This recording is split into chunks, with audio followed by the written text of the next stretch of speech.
అందరికీ నమస్కారం. మనం నవరాత్రి 2వ రోజు బ్రహ్మచారిణి అమ్మవారిని కొలుస్తాం. అయితే బ్రహ్మచారిణి అనే వర్డ్ని అంటే ఆ పదాన్ని చూస్తే ఏంటంటే బ్రహ్మని ఆచరించే సాధకుడని, ఇంకోటి బ్రహ్మచర్యంతో బ్రహ్మని ఆచరించే సాధకుడని.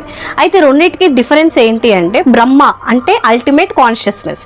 సో ఆ అల్టిమేట్ కాన్షియస్నెస్ని రీచ్ అయ్యే అంటే ఆచరించే అంటే ఫాలో చేసే సాధకుడు. సాధకుడు అంటే ద ప్రాక్టీషనర్, అంటే ఎవరైతే ఈ స్పిరిచువల్ జర్నీని ప్రాక్టీస్ చేస్తున్నారో వాళ్ళని సాధకుడు అని అంటారు.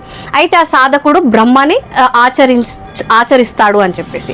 ఇంకోటి ఏంటంటే బ్రహ్మచర్యంతో ఆచరిస్తాడు అని. సో బ్రహ్మచర్యం అంటే ఏంటంటే మనము ఎప్పుడైతే ఒక స్పిరిచువల్ జర్నీలో కానీ ఏదన్నా ఒక జర్నీలో ఉన్నప్పుడు మనం ఏది కూడా మన లోపల ఇంక్లూడ్ చేసుకోకుండా ఉండడం.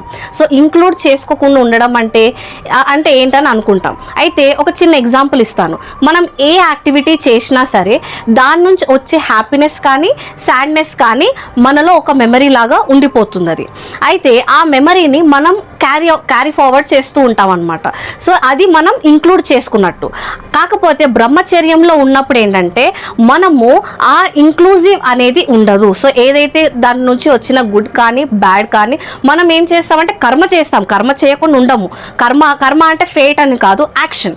సో ఏదన్నా సరే మనం పని అనేది చేస్తాం. మనకు ఉన్న డ్యూటీస్ మనము చేస్తూ ఉంటాం. కానీ ఆ డ్యూటీస్ వల్ల వచ్చే ఫలితాలని మనం అది మంచి అయినా సరే చెడైనా సరే మనకి గ్రేట్నెస్ అనేది ఇచ్చుకోమన్నమాట. సో దాన్ని బ్రహ్మచర్యం అని చెప్పేసి